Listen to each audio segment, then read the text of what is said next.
Hey everyone, welcome to another video from the Parrot Bros. Now, as you can see, I've got the forged car up in the air ready for a big strip. Now, the plan was to take some of the basic stuff off, bumpers, headlights, wheels, inner arches, all that kind of stuff, because you all know how to take that off because you've watched my previous videos. And then I was going to show you removing the engine and all bits and bobs like that. But I have found some very interesting and horrifying things which I feel like you may find enjoyable. But more about that straight after the intro.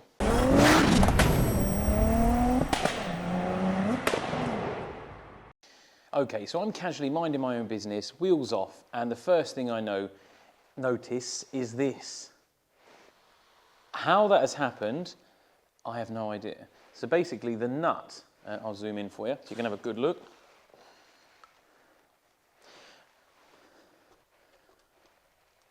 The nut of the shock absorber has basically been deformed. It looks like it's been hit by the wheel. I'm not sure why though, because that would have been on the lowest setting.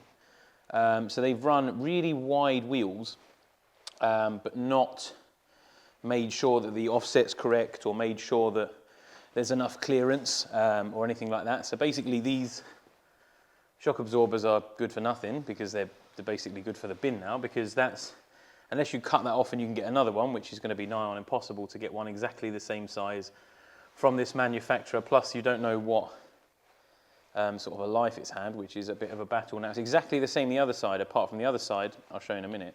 The nut is thinner, like it's been worn all the way around, like it's been hitting the wheel and it's been spinning as the wheel's been hitting it, which is a really strange one. Some other things to note is also whilst here, so this cable here, which is normally clipped into a shock absorber like that, out of the way. So the reason it has these two little lugs on, little grommets, is so that it fits into your suspension strut to keep it away from the wheel, right? There's a hint.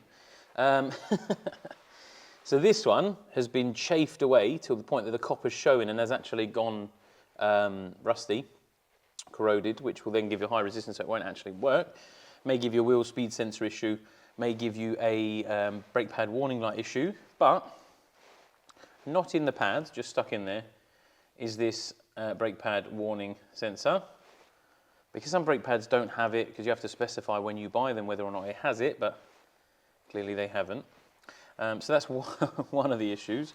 What other issues did we encounter whilst here? The funniest one. So you may or may not be able to see behind me, there's the boost pipe. Now, I bought this car as a non-runner. It had no MOT, but it ran. It ran and drove. It just needed loads of work, a bit too much work, and the engine was good, right? I won't point down to the puddle on the floor underneath the engine, because a built engine shouldn't be leaking oil, but it is, and that's a job for another day. But it ran, so when it come to me, obviously we put it straight into the garage. The battery was flat, it was one of those, and I didn't really think much of it. Now at the unit, we went to put it into the unit and it was coughing and farting and burping and dying. It wouldn't run properly. It was hunting. And we just put it down to the injectors, the fact that they weren't plugged in properly because they've got those weird connector plugs to transfer it from VAG to those injectors. No, that was not the case. This had the inner arch fitted. It was ready for the road. There wasn't anything changed or anything, but I whipped the inner arch off and I thought, you are not going to believe what I saw. Let me take you off the tripod and give you a better look, because we need to try and work out how this has happened. So we'll give you a close-up of what we were talking about first. So you can see there the nut is absolutely demolished. It's all, I don't really know what's going on there, to be fair. There's the chafing through of the cable. There's your brake pad switch.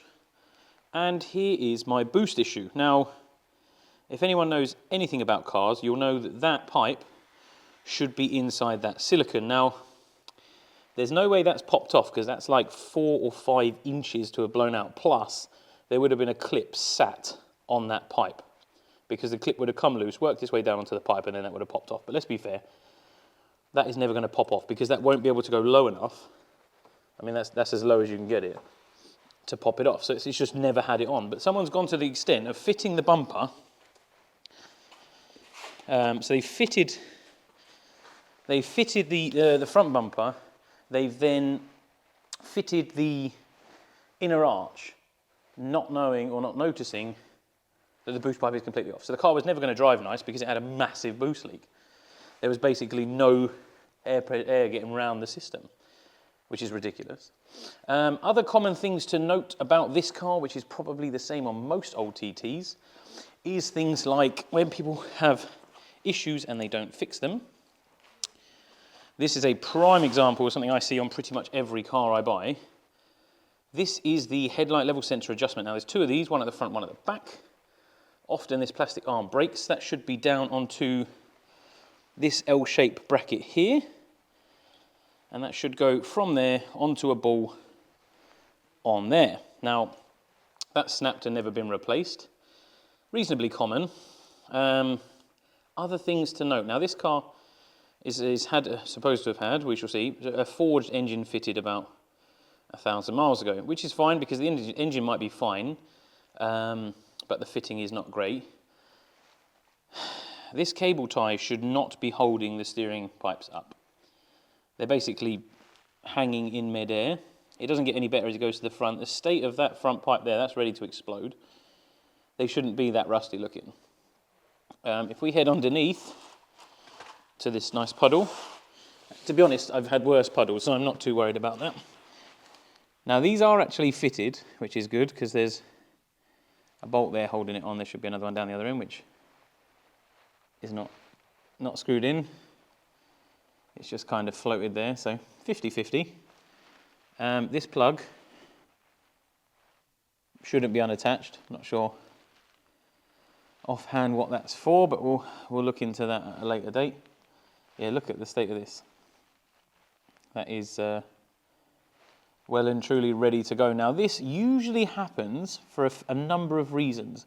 One of the reasons is because you don't have an under tray, so no under tray. And then that means that all of the crap is going to just literally come off the road and hit that, stones, water, salt, whatever. And you can see here that it's just a flaky mess. I could probably break that if I wanted to.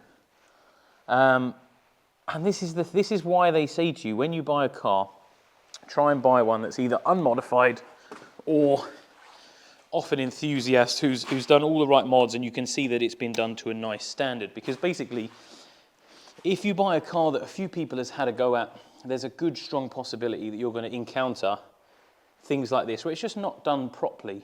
Now, I'm not saying this is the previous owner, because it could have been done before, so it's not. I'm not saying the guy I bought it off did this, but it's just, this is why you have to do your due diligence. When you're looking at cars, look for little things. Climb underneath.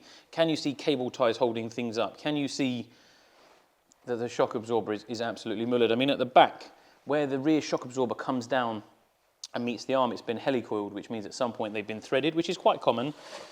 But it just means that they've used an old bolt. Because they're a stretch bolt, you're supposed to replace the bolt each time. They've obviously not, or put it in at an angle, threaded it, so then they've had to run a helicoil through there.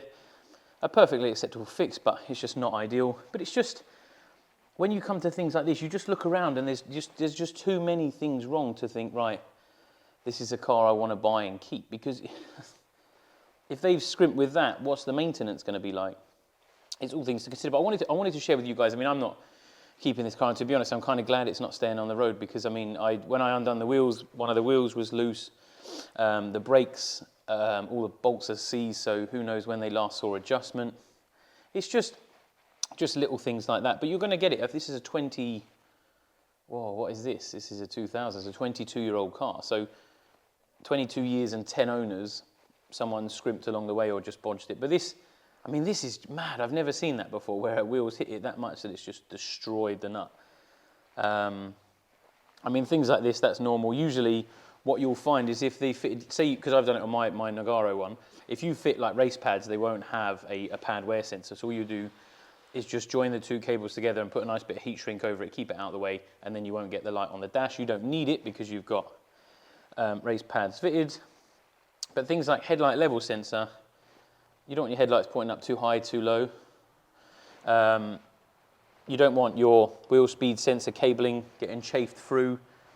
Always helps if your boost pipes are all complete. And just, yeah, I mean, the power steering pipes are disgusting. I shall not be reusing those, that's for sure. But yeah, I just wanted to share that with you guys because I think you'll find it helpful. I think if you, especially if you've not bought one, or if you just want to take the mick out of me for this one, I don't mind. But yeah, yeah, do your due diligence, guys. Make sure things have a place for a reason, like these two clips here. Hold that cable out of the way so that can't happen. Boost pipes, well, I don't know. But go on eBay if you've got a broken headlight level sensor and just get it fixed so then your headlights point where you need them to. And take care. That's my rant over. I'll catch you on the next one, guys. Bye for now.